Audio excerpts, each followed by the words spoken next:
belajar peristiwa ribuan tahun yang lalu yang mengandung inti pengajaran dari Tuhan Yesus. Sesuatu yang luar biasa yang seringkali lewat dari pengamatan kita.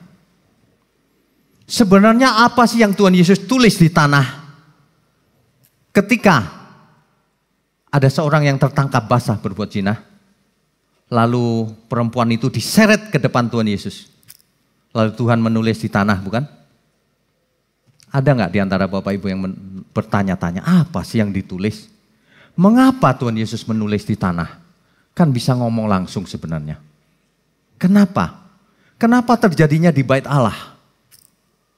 Rupanya ada rahasia besar di balik ini. Mari kita perhatikan dengan teliti. Kita baca dulu Yohanes 8 ayat 3 sampai 4a.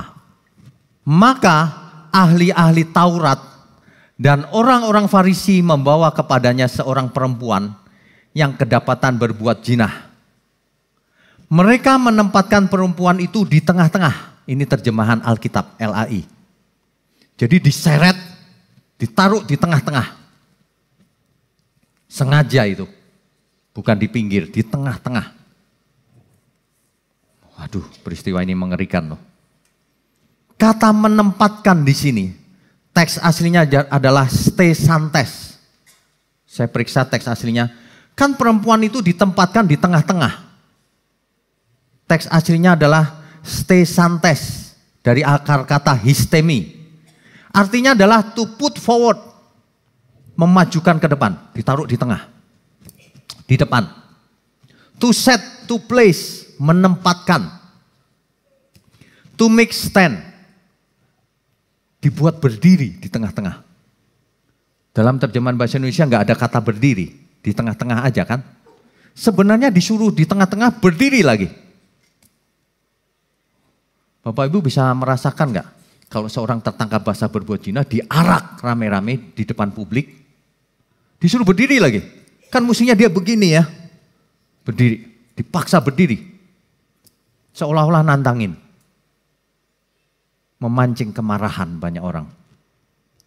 Itu pekerjaannya, itu kiai-kiai Yahudi itu, para ahli Taurat dan orang-orang Farisi. Mereka men-setting suatu keadaan di mana supaya banyak orang marah. Situasinya begitu. Waduh, dibuat berdiri di kerumunan banyak orang, di tengah-tengah lagi. Kita baca dulu lengkapnya ya, supaya semua orang mengerti lengkapnya ceritanya. Mulai dari Yohanes 8 ayatnya yang keempat. Mereka menempatkan perempuan itu di tengah-tengah, lalu berkata kepada Yesus, Rabi, perempuan ini tertangkap basah ketika ia sedang berbuat zina. Musa dalam hukum Taurat memerintahkan kita untuk melempari perempuan-perempuan yang demikian. Maksudnya melempari itu merajam dengan batu. Apakah pendapatmu tentang hal ini? Ini orang-orang jahat sekali loh. Situasi ini sengaja disetting untuk menjebak Tuhan Yesus. Supaya Tuhan didapati kesalahannya. Sebab selama ini sudah diincar terus. Tapi nggak ketemu salahnya. Kali ini pasti tidak lolos, kata mereka. Tertangkap basah berbuat zina, bagaimana bisa menyelamatkan orang semacam itu? Nggak bisa bukan? Dijebak Tuhan Yesus. Kita lanjutkan ayat berikutnya. Mereka mengatakan hal itu untuk mencobai dia.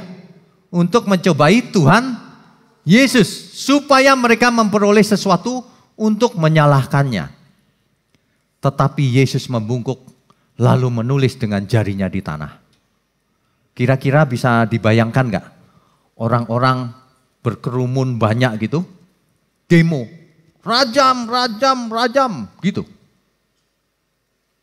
Tuhan Yesus dijebak, apa pendapatmu Rabi? Tuhan Yesus enggak menjawab, dia membungkuk, Dia tulis di tanah. Ini nih. Orang banyak bukannya tidak mengerti loh peristiwa ini. Apalagi para ahli Taurat dan orang Farisi. Tahu persis sebenarnya apa yang terjadi. Kita lanjutkan dulu ayatnya.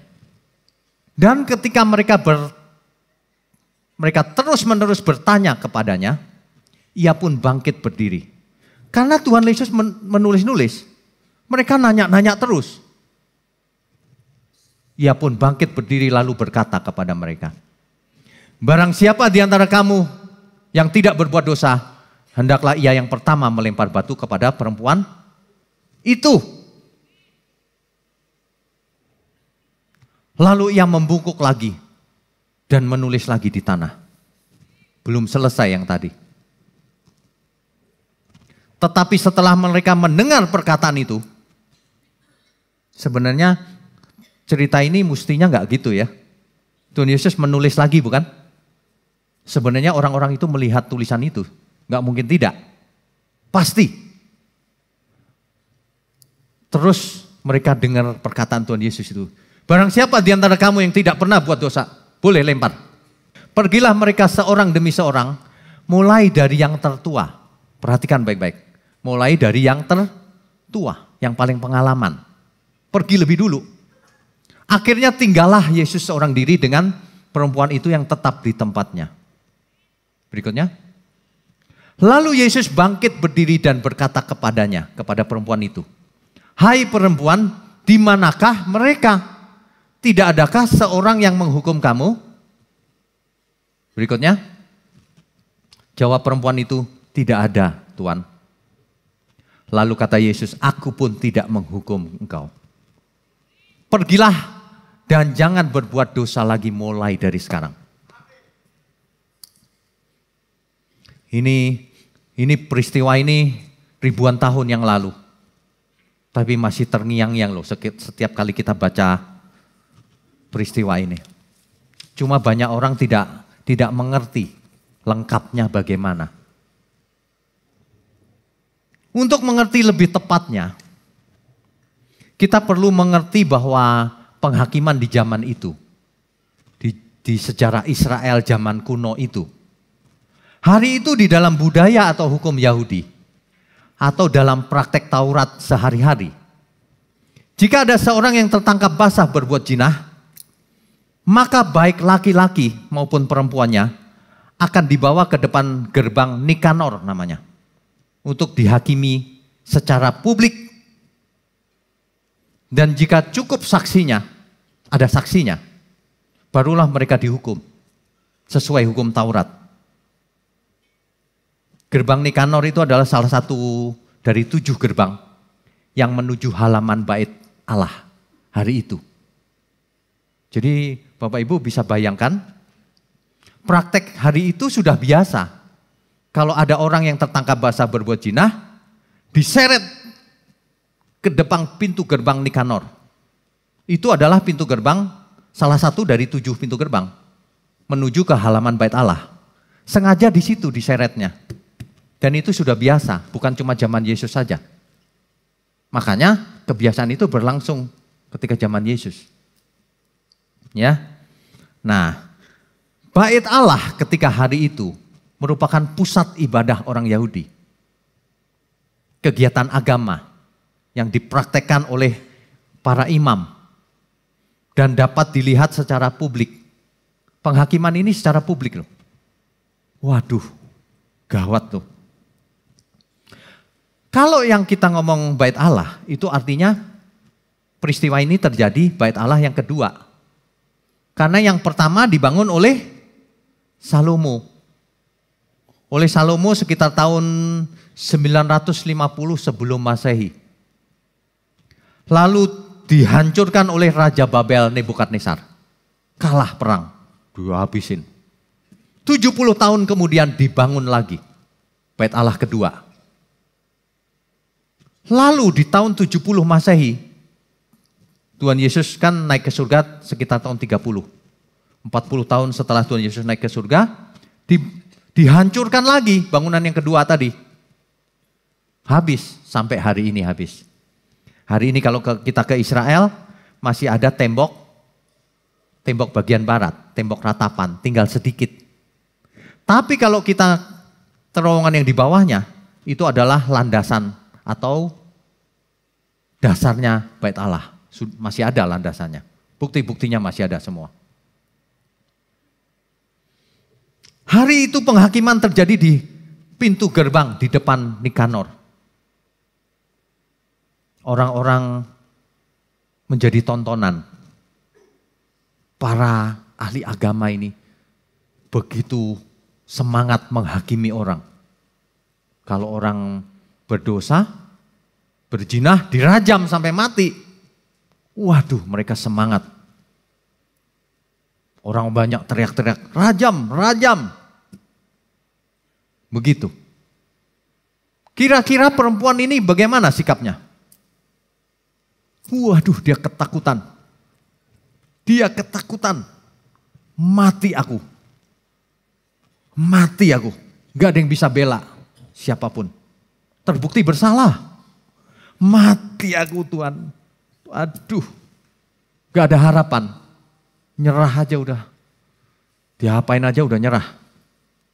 Aduh, kalau kita lihat hukum rajamnya. Gak tega. Ditendang, dipukul, akhirnya dilempari batu. Kepalanya 2 retak. Udah setengah mati, tetap terus. Sampai hancur. Itu hukuman kejam banget itu. Perempuan ini ketakutan. Waduh. Bapak Ibu gak bisa merasakan ya. Kalau orang pernah buat salah, lalu ia tertangkap basah, dia bisa merasakan hal itu. Mati aku. Waduh, apalagi orang Yahudi ini kejam-kejam. Kalau sama orang berdosa kejam sekali. Hari itu Tuhan Yesus di pintu gerbang. Tuhan Yesus kan pagi-pagi sekali ke Bait Allah, ada di pintu gerbang. Mengajar. Orang Farisi dan ahli-ahli Taurat tahu hal itu. Makanya kebetulan ada yang tertangkap. Diseret ke depan itu halaman. Bapak Ibu bisa bayangkan gak? Tuhan Yesus berdiri, di tengah-tengah itu suruh berdiri. Perempuan itu. Tentu saja pakaiannya gak rapi. Diseret kan. Mungkin setengah telanjang, dipermalukan kan. Orang-orang dikelilingi. Lalu ada para ahli agama yang berjanggut. Pakai jubah agama. Mengerikan gak itu? Para ahli agama ini menjebak Tuhan Yesus. Coba jawabnya apa? Kalau Tuhan mengatakan bebaskan dia, melanggar Taurat. Salah kan? Kalau Tuhan bilang rajam dia, katanya hukum kasih. Salah semuanya. Waduh, itu kalau kita bingung juga tuh. Tapi Tuhan Yesus luar biasa. Tuhan Yesus luar biasa. Hari ini kita tahu peristiwa itu. Kalau seorang tertangkap basah berbuat zina, dibawa ke seorang imam. Di halaman yang sama, imam itu akan mengadakan penghakiman. Disaksikan banyak ahli agama. Imam itu akan bertanya pada saksinya, benar gak? Saksinya harus 2 orang minimal. Benar gak ini terjadi? Kalau benar, hukuman dilaksanakan. Waduh, ini mengerikan nih. Kalau hukuman dilaksanakan, seorang imam sudah pasti tahu ya bahwa itu terbukti gitu ya. Maka imam itu akan melaksanakan caranya begini. Dia menulis di tanah. Pelanggaran si A ini. Berzina. Di sampingnya namanya dia. Artinya hukuman boleh dijatuhkan. Ngerti maksudnya ya? Seorang imam tuh. Hari itu ahli Farisi ini lihat Tuhan Yesus. Dia bawa untuk menjebak Tuhan Yesus. Dia tidak tahu sang imam besar itu Tuhan Yesus sebenarnya. Tuhan Yesus menulis di tanah. Persis seorang imam biasanya. Orang Farisi dan orang banyak sudah tahu. Dia tulis tuh nama perempuan itu. Dosanya berzina, nama perempuan itu. Udah siap-siap ambil batu kan? Kan orang-orang sudah bawa batu itu. Tuhan Yesus tulis. Yang ditulis bukan perempuan itu. Yang ditulis nama orang-orang itu. Yang menuduh perempuan ini berbuat dosa. Yang ditulis nama orang itu. Jadi orang-orang banyak itu, terutama yang sudah tua, terjebak oleh keinginannya sendiri. Ngerti nggak maksud saya? Dia menyerahkan diri, dirinya sendiri yang dihakimi.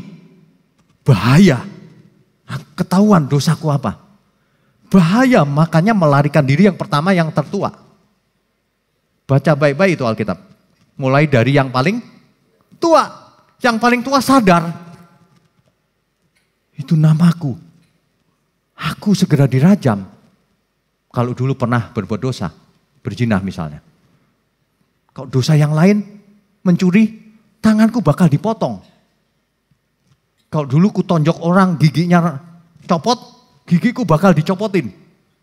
Lu kan gigi ganti gigi katanya. Mata ganti mata.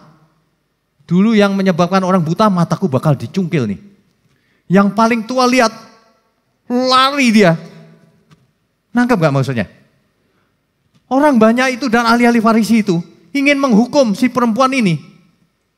Ingin menghakimi. Ternyata Tuhan Yesus malah menulis nama mereka. Kau yang harus dihakimi. Kau yang harus dihakimi. Kau itu ya banyak buat dosa.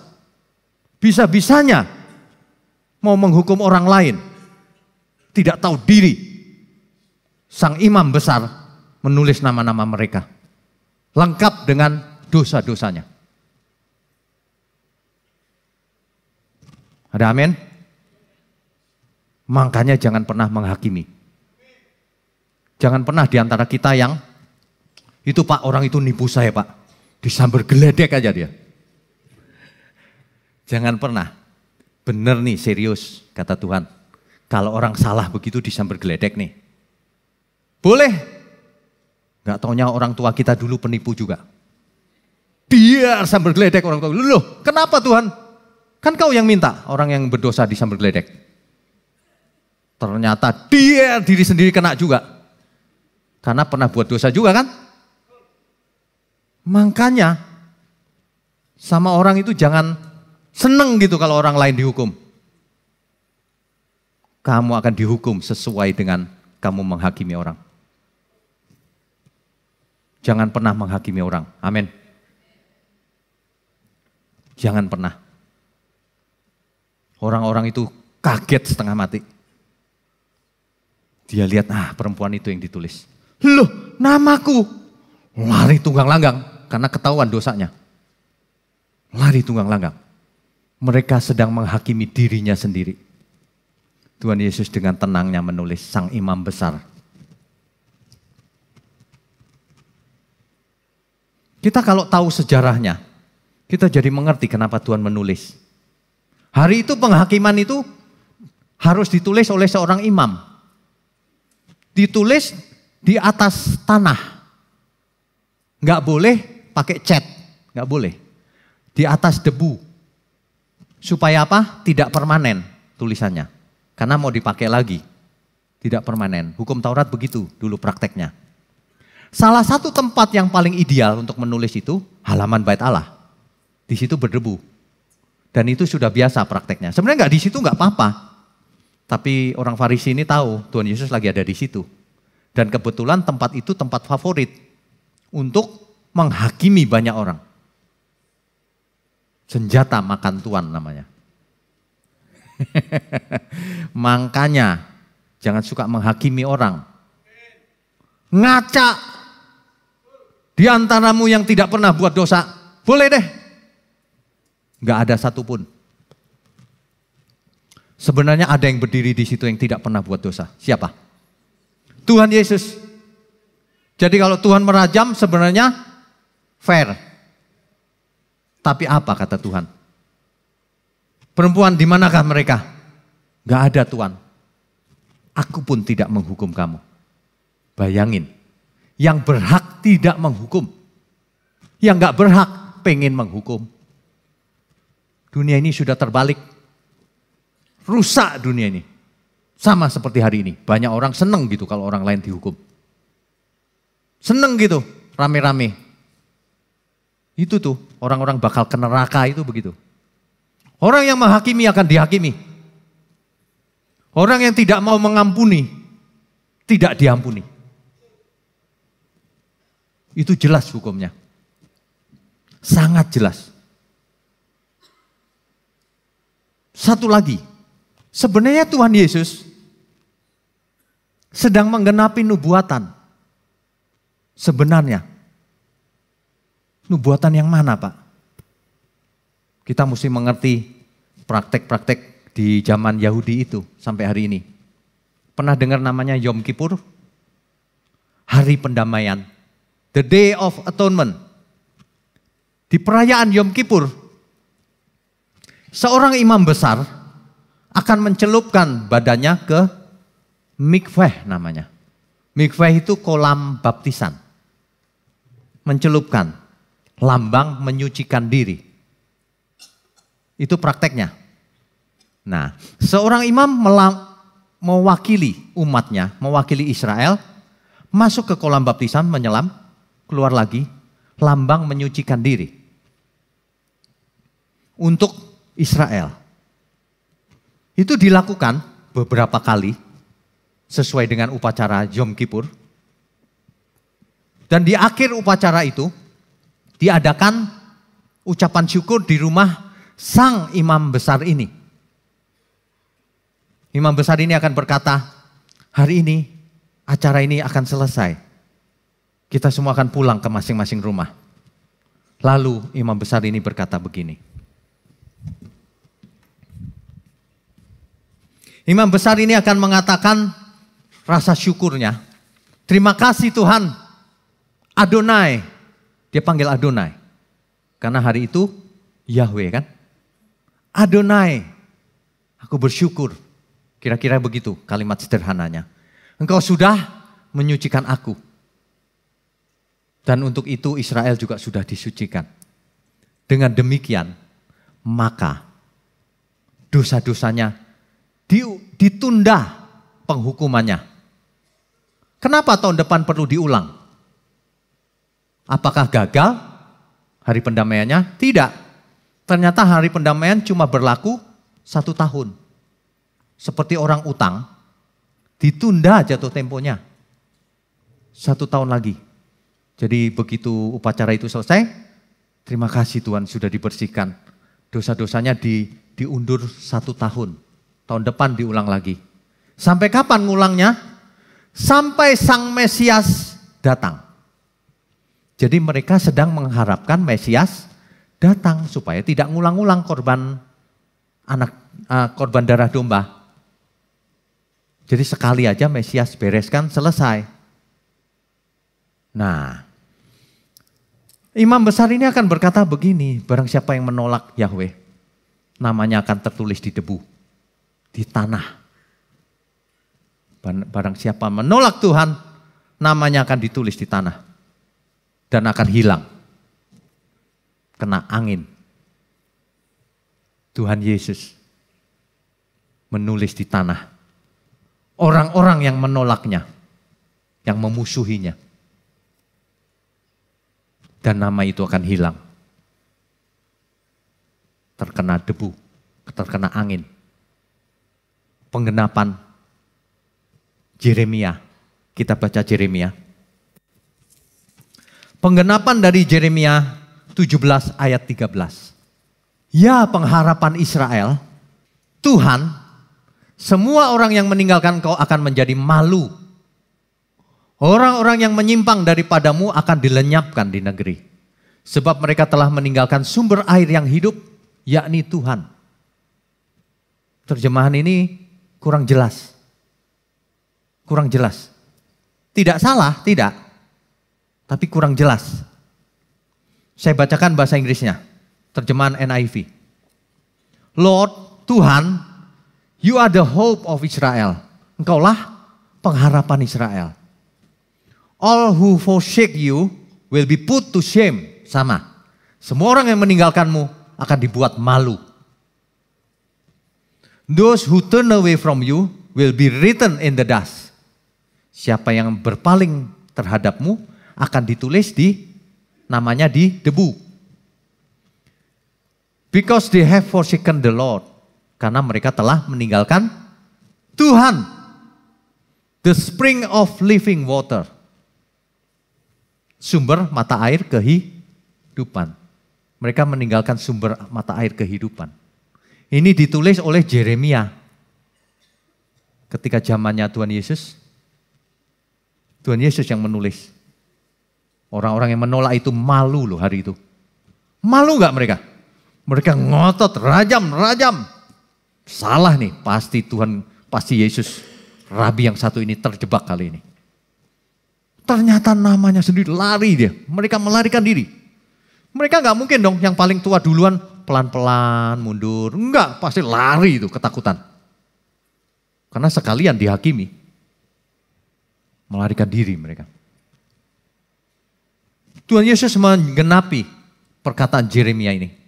Kutulis namamu di debu. Kau meninggalkan aku. Itu kan Yohanes 8 ayat 1 sampai 11 tadi itu. Di Yohanes 7 ayat 37 sampai 39. Tuhan berkata, akulah sumber air hidup. The spring of living water. Jadi Nabi Yeremia ngomong tentang sumber air kehidupan. Tuhan Yesus ngomong, akulah sumber air kehidupan. Barang siapa minum dari air, dia akan haus lagi. Tapi barang siapa ia minum air daripadaku, ia tidak akan pernah haus lagi. Waduh. Itu ya terjemahan dari pengharapan atau hope tadi. Itu teks aslinya enggak begitu. Sebenarnya teks aslinya begini. Oh Adonai. Tulisannya YHWH. YHWH kan Yahweh. Dibaca Adonai oleh Israel. Oh Adonai. Mikveh of Israel. Sebenarnya begitu. Mikveh. Ingat gak mikveh apa tadi? Mikveh itu kolam baptisan. Kolam baptisannya Israel. Artinya pembaptis Israel. Oh Lord, oh Adonai, pembaptis Israel. Yang menguduskan Israel. Semua orang yang meninggalkan engkau akan dibuat malu secara publik. Rame-rame. Semua orang yang berpaling daripadamu akan membuat namanya ditulis di debu. Dan nama itu akan terhapus oleh angin. Mereka akan meninggalkan Tuhan, Adonai. Yaitu the fountain of Mayim Hayim dalam bahasa Ibraninya.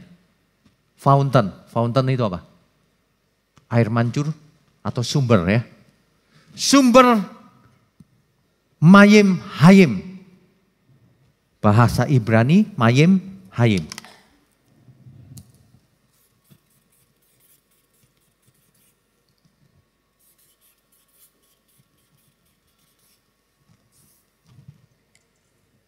Sumber air kehidupan.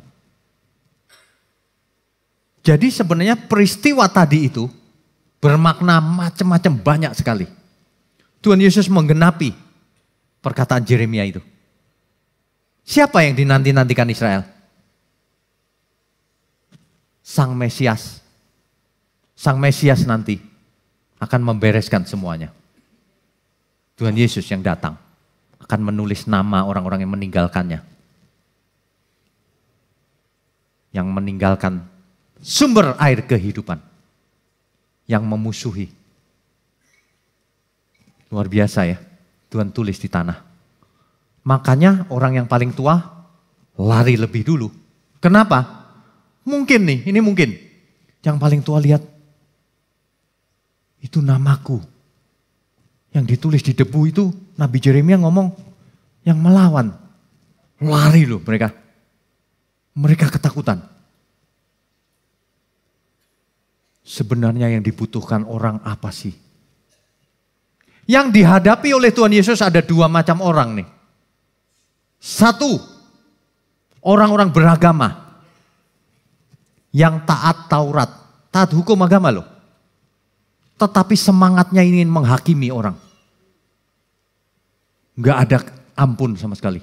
Ingin menghakimi orang. Kaku. Yang kedua, Tuhan Yesus berhadapan dengan orang yang berbuat dosa. Yang ketakutan, udah siap mati. Ketakutan dia. Dua-duanya membutuhkan Tuhan sebenarnya. Membutuhkan apa? Membutuhkan pengampunan. Membutuhkan kasih. Membutuhkan itu dari Tuhan. Mestinya orang-orang banyak itu ketika melihat aku pun manusia berdosa. Lemes dong mestinya ya. Lemes. Ampun Tuhan. Ampun. Mestinya begitu. Tuhan pasti ampuni. Pasti. Tapi mereka enggak begitu loh. Melarikan diri. Enggak bertobat. Buktinya apa? Di kemudian hari nyerang lagi. Bukan salah Tuhan ya. Tuhan sudah selalu berusaha. Mestinya Tuhan bisa gini loh. Hei jangan lari. Namamu nih. Mestinya bisa begitu loh. Tapi Tuhan enggak. Tuhan diam saja. Bahkan yang paling hebat. Perempuan, aku pun tidak menghukum kamu. Tapi jangan buat dosa lagi. Banyak orang ke gereja. Dosa jalan terus. Nipu kiri kanan jalan terus. Ngomongin orang jalan terus. Sombong jalan terus.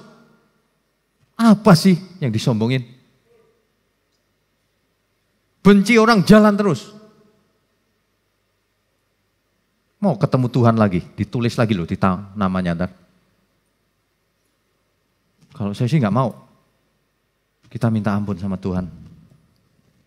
Ampun Tuhan, aku pun pernah berbuat dosa. Ada amin? Duh, kita itu kalau belajar firman, iya Tuhan. Jangan keraskan hati. Banyak orang mengeraskan hati. Makanya gak bertobat sampai hari ini. Apalagi kalau sudah merasa jadi hamba Tuhan. Paling keras hatinya. Kayak orang Farisi itu. Merasa hebat melakukan hukum Tuhan. Padahal justru makin keras hati, makin rugi kita sendiri. Makin Tuhan tidak berkenan. Kita harus melembutkan hati kita. Kesempatannya cuma satu kali. Itu ketika perempuan tertangkap basah berbuat zina, kan diseret tuh. Laki-lakinya kemana? Kok gak ada yang nanya ya? Pak kok perempuan doang yang diseret? Laki-lakinya kemana? Enak aja. Memangnya dia berbuat zina sendirian? Kan ada laki-lakinya pasti. Sebenarnya orang-orang ahli Farisi dan ahli agama itu sedang melanggar hukum Taurat. Sebab hukum Taurat berkata kalau ada yang berbuat zina, seret laki-laki dan perempuannya. Bukan perempuan toh, mana ada hukum Taurat begitu. Seret kedua-duanya. Itu yang benar. Dia melanggar. Kesalahan pertama. Belum apa-apa udah salah dia. Makanya orang kalau sikap hatinya jelek, percuma kau. Doktor teologi juga percuma. Pendeta juga percuma. Apalagi jemaat, percuma. Kalau sikap hatinya jelek. Tapi kalau sikap hatinya baik, biar jemaat Tuhan berkenan atas hidup kita. Amin ya. Kita beri kemuliaan untuk Tuhan. Waduh. Kesalahan yang pertama. Cuma perempuannya yang diseret. Kesalahan yang kedua. Mana saksinya? Saksinya gak ada loh. Padahal hukum Taurat harus ada saksinya. Main seret aja. Tuhan ini berbuat zina nih Tuhan. Mana saksinya? Salah yang kedua. Yang paling parah. Yaitu. Kamu itu nunjuk-nunjuk orang. Tahu gak Bapak Ibu? Ketika kita menunjuk orang. Jari-jari yang lain nunjuk ke siapa? Satu nunjuk ke orang. Tiga nunjuk diri sendiri. Makanya jangan suka nunjuk-nunjuk orang. Kalau gitu saya nunjuknya gak gini Pak. Gini. Aduh. Tuhan Yesus gak bisa diakalin saya kasih tahu. Kita justru kagum, iya Tuhan ya. Aduh, kalau menurut hukum agama perempuan itu sudah mati loh. Sudah mati. Kalau menurut hukum agama kita semua sudah mati. Minimal buntung tangannya. Mencuri. Minimal matanya buta. Pernah ngintip? Minimal giginya ompong. Pernah nonjok orang? Giginya lepas? Ayo. Macem-macem kan? Kok lagi PA gini kalau hukum Taurat diterapkan, banyak yang cacat datang. Ada yang gak punya kaki, ada yang giginya ompong, ada yang tangannya potong. Di Arab itu banyak loh yang tangannya dipotong. Karena hukumnya masih begitu kan? Waduh. Untung kita punya Tuhan Yesus. Sehingga Tuhan yang menggantikan tempat kita. Tapi ingat, jangan pernah kau mengharapkan Tuhan Yesus menulis nama orang di tanah. Seolah-olah mau dihukum. Nanti namamu sendiri yang ditulis di tanah oleh Tuhan Yesus. Jadi, bangsa Israel sedang menantikan Mesias. Tapi Mesias itu datang di hadapannya, ditolak. Waduh, dan itu sudah dinubuatkan oleh Nabi Yeremia. Sudah tahu nanti akan ada yang menolak. Ia datang kepada kepunyaannya, tetapi kepunyaannya tidak mengenalnya.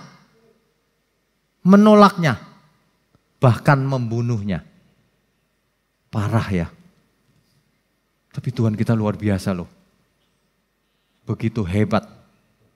Dengan mengosongkan diri dia menjadi manusia biasa loh. Sakit gak dipaku? Sakit luar biasa. Buktinya dia Tuhan apa? Dengan kesakitan luar biasa. Dia gak marah-marah loh, enggak. Bapak ibu ketusuk jarum aja marahnya minta ampun. Kalau Tuhan Yesus, Bapa di surga, ampuni mereka. Mereka nggak tahu apa yang mereka lakukan. Bapak ibu harus seperti Tuhan Yesus. Kalau ada orang yang memfitnah kita, atau melakukan sesuatu yang merugikan kita berdoanya persis Tuhan Yesus. Bapa di surga, Tuhan Yesus, kasihanilah dia. Dia tidak mengerti apa yang dia lakukan. Nggak ngerti orang itu. Kalau dia mengerti, dia nggak lakukan. Ngerti Pak, ngertinya di sini.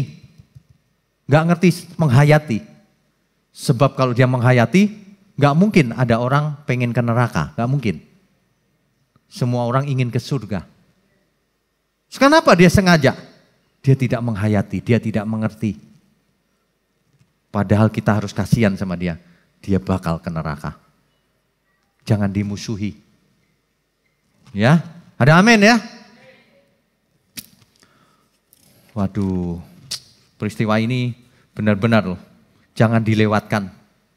Tuhan itu menutup kisah itu dengan, aku pun tidak menghukum kamu. Tapi jangan buat dosa lagi. Kuncinya di situ, jangan buat dosa lagi.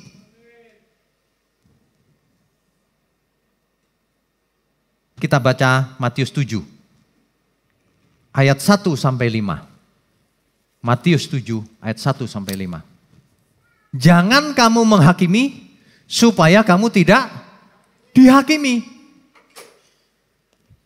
Langsung kita ingat peristiwa tadi ya. Orang-orang itu menghakimi, gak taunya mereka yang dihakimi oleh Tuhan Yesus malahan. Masih mau nuntut? Boleh, kau pun harus masuk hukuman. Ayat 2. Karena dengan penghakiman yang kamu pakai untuk menghakimi, kamu akan dihakimi dengan ukuran yang kamu pakai untuk mengukur, akan diukurkan kepadamu. Kamu minta Tuhan menghakimi dengan cara menulis, dihakimi sama Tuhan, ditulis, kamu juga. Hebat ya. Semua digenapi loh. Waduh, ayat 3.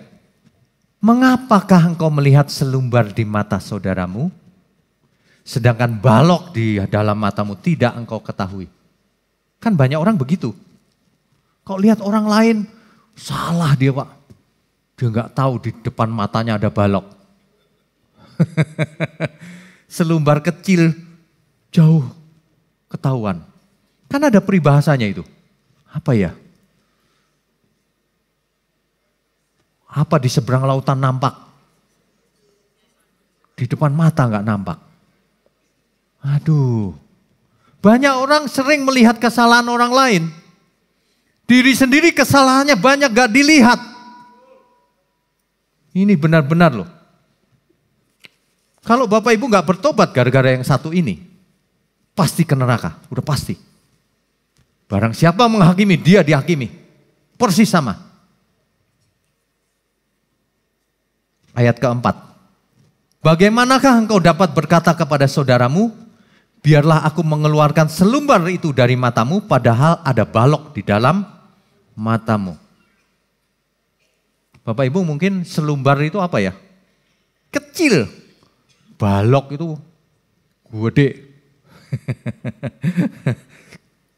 Ayat 5. Hai orang munafik, keluarkanlah dahulu balok dari matamu, maka engkau akan melihat dengan jelas untuk mengeluarkan selumbar itu dari mata saudaramu. Gedean balok daripada selumbar. Jangan menghakimi, kamu nanti dihakimi. Matius 6 ayat 12. Dan ampunilah kami akan kesalahan kami, seperti kami juga mengampuni orang yang bersalah kepada kami. Tuhan Yesus yang mengajar. Tuhan Yesus mengajar doa itu seperti itu. Ya, ampunilah kami seperti kami mengampuni orang yang bersalah kepada kami. Lah kalau kita nggak mengampuni orang, nggak bakalan diampuni. Doa itu begitu, yang penting-penting. Jangan doa, Tuhan perluas daerahku. Gedein rumahku Tuhan, tokoku. Apa sih? Capek deh. Doa itu yang benar mulai hari ini. Ya kalau anak-anak masih ngompol ya biarin aja lah doa begitu. Dia belum belajar sama Tuhan Yesus. Makanya banyak orang tidak belajar apa yang Tuhan ajarkan. Makanya banyak orang tidak seperti Yesus. Kalau seperti Yabes banyak. Karena doanya doa Yabes. Sebab seseorang mengidolakan siapa, ia akan mirip dengan idolanya. Kalau kita mengidolakan sesuatu, dia akan mirip dengan idola itu. Makanya Tuhan berkata, jangan ada idola dalam hidupmu, kecuali aku. Jangan ada ilah lain di hadapanmu. Di hadapanku, kata Tuhan. Jangan, nanti kamu mirip dia. Maksudnya gitu loh. Hanya aku, Allahmu, satu-satunya. Supaya kamu mirip aku, kata Tuhan. Sebab manusia dirancang pada mulanya, mirip seperti Allah. Amin. Jangan mirip seperti yang lain. Mirip seperti Allah. Pemazmur berkata begitu. Firman Tuhan itu luar biasa loh. Kalau firman yang benar didengar terus-terusan, maka orang akan berubah. Mulai dari pikirannya, perasaannya, keinginannya akan berubah. Pelan tapi pasti, dia akan menjadi manusia-manusia Allah. Yang menyenangkan Bapa di surga. Hari ini kita belajar dari peristiwa ini. Tuhan tidak suka orang yang menghakimi sesamanya. Tuhan tidak mau ampuni orang yang tidak mengampuni sesamanya. Itu jelas loh. Kita baca Yakobus 4. Yakobus 4 ayat 12. Hanya ada satu pembuat hukum dan hakim, hanya ada satu. Yaitu dia yang berkuasa menyelamatkan dan membinasakan. Yaitu Tuhan Yesus. Tetapi siapakah engkau sehingga engkau mau menghakimi sesamamu manusia? Ayatnya banyak sekali loh. Kita diingatkan jangan menghakimi. Ya.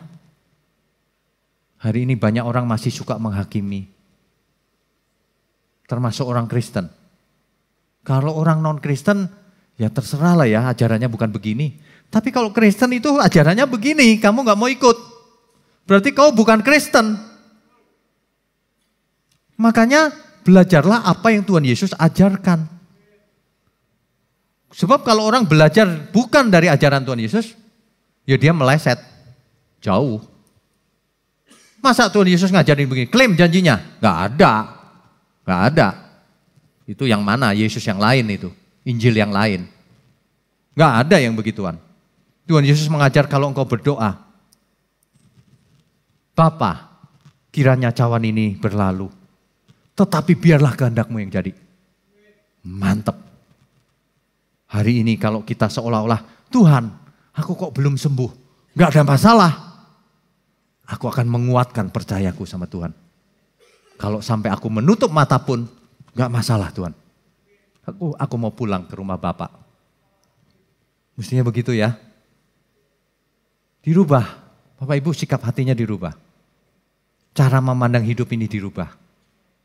Bahkan kalau malam hari aja saya berdoa, kadang-kadang saya begini, Tuhan, kalau besok aku gak bisa buka mata, aku mau pulang ke surga. Titip anak istriku. Boleh dong nitip. Tapi kalau besok aku bisa buka mata, aku mau kerja terus buat Tuhan. Sampai akhirnya mati kita semua. Hidup cuma sekali buat apa? Bapak Ibu kerja keras. Cari uang sebanyak-banyaknya untuk kemuliaan Tuhan tapi. Perbaiki sikap hati. Supaya Tuhan berkenan.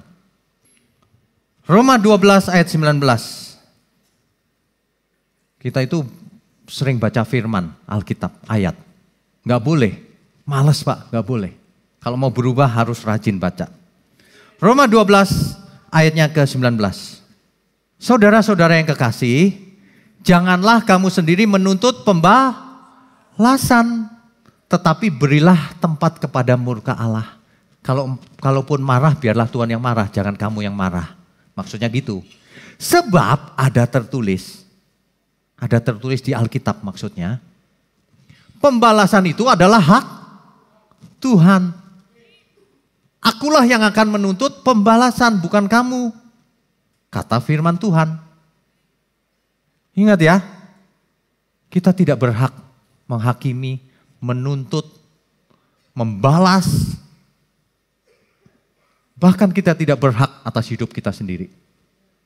Semua sudah dibeli lunas oleh Tuhan Yesus. Sebuah sudah lunas. Ingat gak orang Yahudi sedang menantikan Mesias tadi? Setiap kali mereka membayar dosa mereka dengan darah domba, lunas gak? Apa langsung lunas? Gak pernah lunas. Kenapa? Tahun depan diulang lagi. Karena belum lunas. Itu hanya cicilan. Bunganya tok. Dibayar. Supaya apa? Supaya tidak jatuh tempo. Dibayar. Tahun depan dibayar lagi. Sampai kapan? Sampai Mesias datang. Kita tahu bahwa Mesias sudah datang. Sudah membeli kita lunas. Dengan darahnya sendiri. Jadi kita bukan milik kita sendiri. Bahkan yang luar biasa, tubuhmu bait Allah. Tubuh kita dijadikan bait Allah.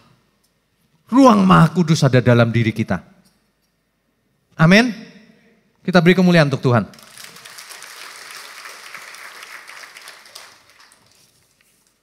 Implikasinya sangat hebat loh. Implikasinya sangat hebat. Kalau kita tidak boleh menghakimi. Bahkan kita harus mengampuni. Kalau ada seseorang yang tidak mengampuni sesamanya, disebut Tuhan hamba yang jahat.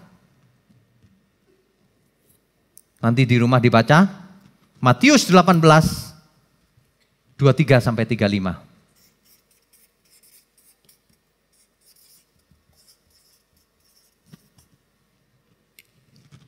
Hamba yang jahat. Tanya diri sendiri. Apakah kita hamba yang jahat atau hamba yang baik? Nanti dibaca di rumah, kisahnya begini. Ada seorang yang mempunyai hutang kepada raja. Hutangnya 10.000 talenta. 10.000 talenta. Bapak Ibu kalau dengar talenta itu bukan bakat loh ya.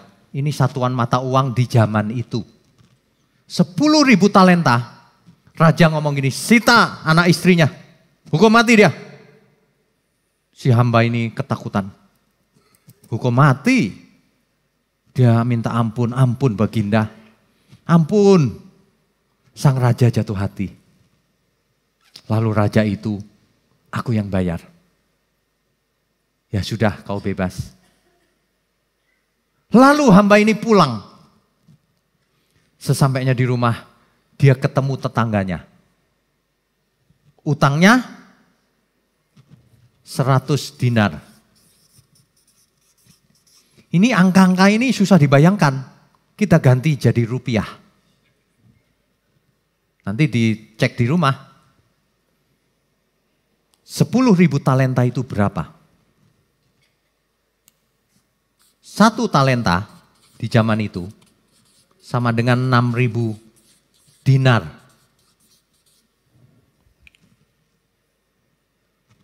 Jadi utang 10.000 talenta sama dengan ngutang 60 juta dinar. Utangnya 60 juta dinar diampuni. Tetangganya utang 100 dinar. Dicekek sama dia. Dimasukin penjara. Jahat gak? Bukan jahat, juahat. Maksudnya jahat banget. Ini kalau dirupiahkan ya, kira-kira nih, nanti dihitung sendiri. 1 dinar itu bekerja 1 hari. Lah kan bisa dihitung, UMR 1 hari berapa? Dikalikan saja, itu kira-kira ya, ini kira-kira aja, nggak tepat sih. Ada orang yang ngutang 6 triliun. Ada yang bisa bayar di sini 6 triliun? Enggak ada ya. 6 triliun. Sementara tetangga itu ngutangnya 6 juta rupiah. Bapak Ibu bisa bayangkan enggak sih? 6 triliun diampuni. Yes!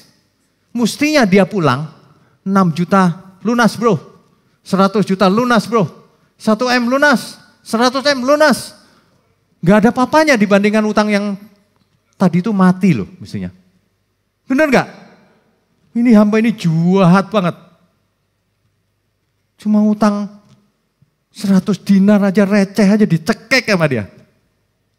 Bahkan dia di hadapan raja gak dicekek loh. Dicekek. Lalu ada orang melaporkan ke si raja. Oh itu tuyul satu itu ku ampuni. Kurang ajar dia rupanya. Panggil. Dipanggil sang hamba itu. Pengawal, enaknya diapain nih? Di blender aja. Habis diampuni, nggak tahu terima kasih. Jahat. Dimatiin, binasa. Itu perumpamaan bahwa kita itu sebenarnya pantas binasa. Tapi diampuni. Yes. Amin. Makanya kalau ada orang lain salah sama kita, salahnya berapa sih? Ampuni dia. Kalau enggak kau sama dengan hamba yang jahat itu. Jahat. Ampuni dia. Implikasinya apa? Implikasinya kita tidak boleh memendam sakit hati. Apapun alasannya. Pak suamiku itu pak kejam pak sama aku pak. Waduh pak.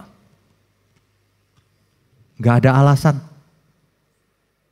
Kau sudah diampuni nyawamu. Justru kamu mesti kasihan sama suamimu. Kalau dia terus begitu, ditolak Tuhan dia. Gak sampai ke langit baru bumi baru. Ada istri-istri yang gini, kebetulan pak aku udah bosan sama dia. Nyebelin dia. Gak boleh begitu. Tuhan tuh Perasaannya luar biasa. Saya perhatikan ya, orang yang bertobat itu pikirannya bertobat, perasaannya tidak. Perasaannya masih perasaan manusia lama. Aku kan benar Pak, dia yang salah. Loh, iya betul. Tapi tetap aja nggak boleh kita tidak berhak atas hati kita, diri kita. Jangan pernah diri kita ada noda di dalam, dendam, sakit hati, kepahitan dan sebagainya. Itu punya Tuhan loh. Nanti Tuhan gini, kamu ya, itu milikku. Kok simpen sakit hati, kepahitan, dosa lagi. Waduh, jangan pernah di antara kita yang begitu. Itu hamba yang jahat. Kalau ada orang yang benar-benar bersalah sama kita di pihak yang benar loh ini Pak. Iya, tapi tirulah Tuhan Yesus. Jangan sakit hati sama dia. Sayang, kalau hati sakit hati sama dia itu ada nodanya, sayang. Sebab kita mau ketemu Tuhan nanti. Ada amin ya? Ingat loh, jangan pernah berbuat kebodohan, sakit hati. Saya tahu sih sakit hati itu seperti apa. Tahu, memangnya pernah Pak? Ya pernah. Pernah. Percaya dah, pernah. Kan kita nggak boleh cerita yang nggak boleh diceritakan. Pernah. Ada orang nipu, pernah. Tapi ya sudahlah, kasihan dia sebenarnya. Bapak itu mesti berpikir seperti Tuhan Yesus berpikir. Kalau orang berbuat dosa dia happy nggak? Happy. Happy-nya sebentar. Enaknya sebentar. Setelah itu dia dihakimi, dihantui oleh perbuatan dosanya. Benar nggak? Saya sudah melihat banyak orang loh, nggak bisa balik. Ada seorang suami nyeleweng dia. Udah nyeleweng lagi, satu kurang. Nyeleweng lagi, udah banyak banget gitu. Lah istri yang ini berdoa tiap hari percuma. Udah gak bisa balik dong dia.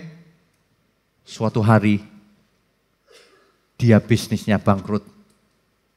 Dan sudah tua, mulai sakit-sakitan. Istrinya mulai menolak satu persatu. Kok jangan di sini? Sorry ya, kontraknya sudah habis. Kau sudah tidak berguna. Dibuang, nangis-nangislah dia. Nangis-nangis, panggilin pendeta. Doain Pak, ya. Doa aja ya bisa lah ya. Tapi kau gak bisa balik ke posisimu semula dulu.